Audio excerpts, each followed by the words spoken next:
Hello guys, ഇന്ന് ഞാൻ പരിചയപ്പെടുത്തി പോകുന്നത് ഞങ്ങളുടെ കോളേജിലെ ഒരു വലിയൊരു ഇവൻ്റാണ് ഫണ്ടാങ്കോ. അതിനെക്കുറിച്ചാണ് ഇന്നത്തെ വീഡിയോ ഫുള്ള്. ഫണ്ടാങ്കോ എന്ന് പറഞ്ഞാൽ ഞങ്ങളുടെ കോളേജിലെ വലിയൊരു ഇവൻ്റാണ്. ഞങ്ങളെ സംബന്ധിച്ചെന്ന് പറഞ്ഞാൽ ഒട്ടും ഒഴിവാക്കാൻ പറ്റാത്തത്. കാരണം കുറേ ഫോറിനേഴ്സ് വരുന്നുണ്ട്. ഇപ്പോൾ ഞങ്ങളുടെ സ്വന്തം ചിലവിൽ തന്നെ ഞങ്ങൾ ഫുഡ് പല സ്റ്റൈലിൽ പ്രിപ്പറേഷൻ ചെയ്യുന്നുണ്ട്. അപ്പം കുറേ ഇതിനകത്ത് മ്യൂസിക്, ഡാൻസ്, കൾച്ചർ പ്രോഗ്രാം അങ്ങനെ പലതും ഉണ്ട്. അങ്ങനെ ഫുഡ് വെറൈറ്റിയാണ്. അപ്പം ഇന്ന് കുറച്ച് ഫുഡിൻ്റെ ഇത് കാണാം. വരൂ.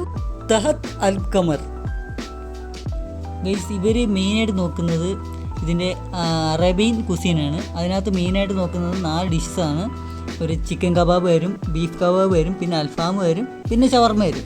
അടുത്ത് നമ്മൾ പോകുന്നത് ഷാഹി തന്തൂർ ആ സ്റ്റോളിലാണ്. അവിടുത്തെ മെയിൻ ഡിഷ് എന്ന് പറയുമ്പോൾ നമുക്ക് വരുന്നത് തന്തൂരി റൊട്ടി, നാന്, ബട്ടർ നാൻ, അങ്ങനെ ചിക്കൻ ടിക്ക, പനീർ ടിക്ക അങ്ങനെയൊക്കെ വരുന്നതാണ്. ഇതാണ് ഹോക്കിങ്സ് സിപ്പ് ലാബ്. ഇവരുടെ തീം എന്ന് പറഞ്ഞാൽ സ്ട്രേഞ്ചർ തിങ്സിനെ ബേസ് ചെയ്തിട്ടുള്ള കാര്യങ്ങളാണ്. വെറൈറ്റി ഓഫ് ഡ്രിങ്ക്സ് ഇവർ പ്രൊവൈഡ് ചെയ്യുന്നുണ്ട്. എനിക്ക് ഏറ്റവും കൂടുതൽ ഇഷ്ടപ്പെട്ട ഡ്രിങ്കാണ് കോൾഡ് ബ്രൂ. ഇതാണ് അടുത്ത സ്റ്റാൾ, മസാല സൈക്ക സ്റ്റാൾ. ഇവർ മെയിനായിട്ട് നോർത്ത് ഇന്ത്യൻ ഡിഷസാണ് ട്രൈ ചെയ്യുന്നത്. അതിനകത്ത് മെയിനായിട്ട് വരുന്നത് ആലു പറാട്ട, റൊമാലിയൻ റൊട്ടി, ചാറ്റ്. ഇതാണ് ഇംപീരിയൽ ബോക്ക്. ഏഷ്യൻ ഫുഡാണ് ഇവർ പ്രിപ്പയർ ചെയ്യുന്നത്. അവരുടെ മെയിൻ ഡിഷിനകത്ത് വരുന്നത് 3 ഡിഷസാണ് വരുന്നത്. Hakka noodles, momos, spring rolls ആണ് വരുന്നത്. ഡെത്ത്ലി എലിക്സർ എന്നാണ് ഇവരുടെ സ്റ്റോറിൻ്റെ നെയിം. ഇവരെ അടിപൊളിയായിട്ടാണ് ഇത് വർക്കെല്ലാം ചെയ്ത് വെച്ചേക്കുന്നത്. ഇവർ ഹൊറർ മൂഡിലാണ് ഇത് ഫുള്ള് വർക്ക് ചെയ്തേക്കുന്നത്. ഇവരുടെ തീമായിട്ട് ഹാലോവിൻ ഇതിൻ്റെ തീമാണ് ഇവർ ചെയ്തേക്കുന്നത്. ഇവരുടെ ഫേമസ് ആയിട്ടുള്ള കുറേ മോക്ടെയിലാണ് ഇവർ ഉപയോഗിച്ചിരിക്കുന്നത്.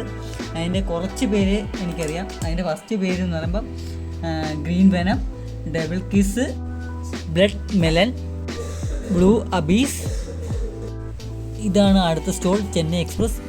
ഇതിൻ്റെ പേര് കേൾക്കുമ്പോൾ നിങ്ങൾക്ക് മനസ്സിലാവില്ലേ, ബേസ്ഡ് ഓൺ തമിഴ്നാട്. അവരുടെ ഡിഷസ് എന്ന് പറയുമ്പോൾ മസാല ദോശയാണ് മെയിനായിട്ട് വരുന്നത്. പിന്നെ ഫിൽറ്റർ കോഫി, പൊടി ദോശ, കോയിൻ പൊറോട്ട, കറി ദോശ ആണ് ഇവരുടെ main dishes.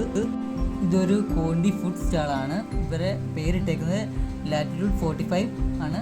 Different type of പാസ്തയാണ് ഇവർ തയ്യാറാക്കുന്നത്. പാസ്തയും സോസും ഉണ്ട്.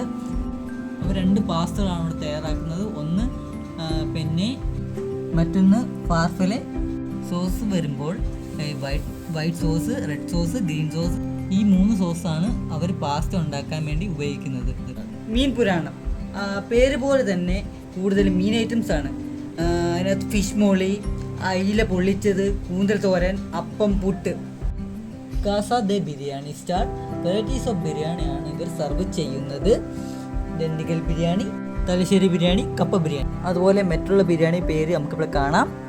കാരിക്കേച്ചർ കണ്ടു കഴിഞ്ഞാൽ നമുക്ക് മനസ്സിലാവും നല്ല കഴിവുള്ള പിള്ളേരായിരിക്കും ഇത് വരച്ചത്. ഞങ്ങളുടെ കോളേജിലുള്ള കുട്ടികൾ തന്നെയാണ് ഇത് വരച്ചത്. പിന്നെ ഞാൻ കുറേ നേരം ഈ ചിത്രം നോക്കിയിരുന്നു, കാരണം അത്രയ്ക്ക് രസമായിട്ടാണ് ഇവരെല്ലാം വരച്ചത്. പിന്നെ നമ്മൾ ഇപ്പോൾ കുറേ സ്റ്റോളുകളുണ്ട്. ആ സ്റ്റോളെല്ലാം നടത്തുന്നത് ഞങ്ങളുടെ കോളേജിലെ സ്റ്റുഡൻസ് തന്നെയാണ്. കോളേജിൻ്റെ നെയിം IHMCT കോവളം. ഇതുപോലുള്ള പരിപാടികൾ തന്നെയാണ് സ്റ്റുഡൻസിൻ്റെ ഓരോ കഴിവുകൾ പുറത്തു കൊണ്ടിരുന്നത്. വീഡിയോ ഇഷ്ടമായാൽ ലൈക്ക്, സബ്